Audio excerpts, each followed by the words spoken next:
Welcome to Medical Logistics 101. Kidney stone overview today. This video is for educational purposes only. It is not medical advice, does not replace a medical evaluation, and may not apply to your situation. If you have symptoms or concerns, please speak with a licensed healthcare professional. My goal is to help patients enter healthcare with a map instead of a blindfold, and to explain how clinicians think through these problems in resource-limited settings.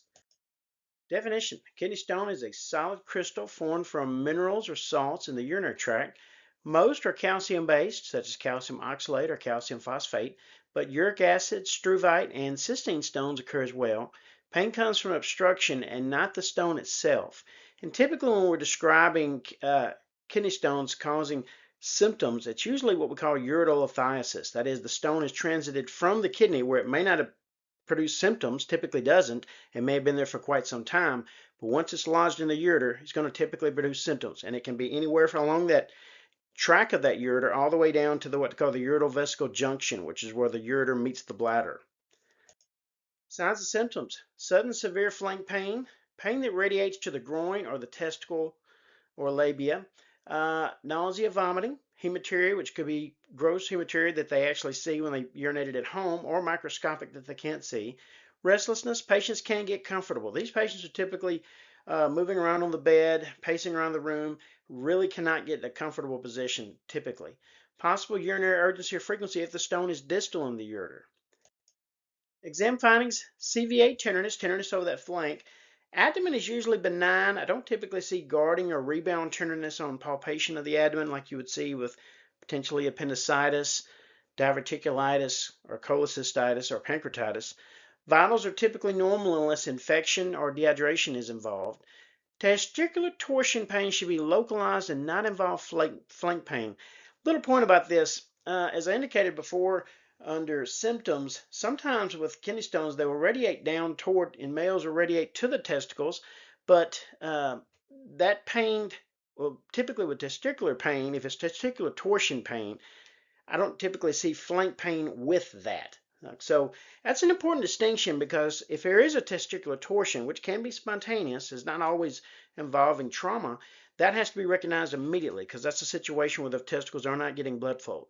So again, typically you do not see the flank pain that you see with kidney stones involving testicular torsion. It's more localized pain with testicular torsion. Differential diagnosis mimics abdominal aortic aneurysm, a dissecting abdominal aortic aneurysm, especially in older patients or patients with atypical pain. Again, these patients, a lot of times when they come in, they would describe pain in their back, but they have some pain in the front. Again, very uncomfortable, rolling around on the bed, can't get comfortable at all. It's an important distinction that that's one of those that you have to catch immediately. And thankfully, because of bedside ultrasound, usually can be quickly diagnosed, abdominal aneurysm can be ruled out. Still got the rest of the workup that you're going to have to do if it's not an abdominal aneurysm, but that's one thing that bedside ultrasound can quickly rule out. Pyelonephritis, which I'll talk more about in a minute, certainly an infection of that urinary tract can produce similar symptoms. Obviously, appendicitis would be in your differential. Ovarian torsion, testicular torsion, as I just mentioned. As I said, pyelonephritis is one that you have to keep an open mind about and watch for, because a lot of times they can accompany people that have an infected stone in that urinary tract. Bowel obstruction, again, tends to be more diffuse in symptoms, but it can certainly produce pain similar, I guess.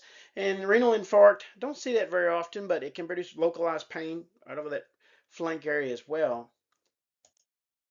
Diagnostics, UA, hematuria, rule out infection, of course. Kind of the UA is obviously our basic test that we would always do. However, I will point out that a lot of times when these patients present, I may still be waiting for them to give a urine sample and get my CT results back first. Sometimes these patients will come and say, I can't give a urine sample right now, so I'm typically, in addition to IV pain medication, I'm giving them fluids, and hopefully at some point, not too long after they arrive, I'll be able to at least get a urine sample and see if there's hematuria, which most of the time will be present, but not always, and also will give me an idea about whether or not infection is present in the urinary tract. CT scan of the abdomen and pelvis without contrast. Now, that's an important distinction, because if I was doing a CT scan of the abdomen and pelvis to look for appendicitis, I'm going to do that with contrast, whereas we typically don't use contrast. with if we're looking for a kidney stone. So that's one thing the UA, I don't expect to see gross hematuria on a UA with appendicitis, obviously. Ultrasound preferred in pregnancy, young patients, or to avoid radiation. CBC, CMP, I typically do those to give me an idea about infection, which the CBC might show an elevated white count with pyelonephritis. And the CMP certainly gives me an idea about their renal function, so it's very important. Stone size matters. Less than 5 millimeters is likely to pass. Greater than 5 millimeters likelihood obviously decreases with increasing size of the stone. Red flags that stand out to me, if you've got a patient with a kidney stone and they have fever, that's a major red flag to me. Makes me strongly suspicious of pyelonephritis. Obstruction plus infection, infected stone equals a surgical emergency. Those patients will get worse rapidly.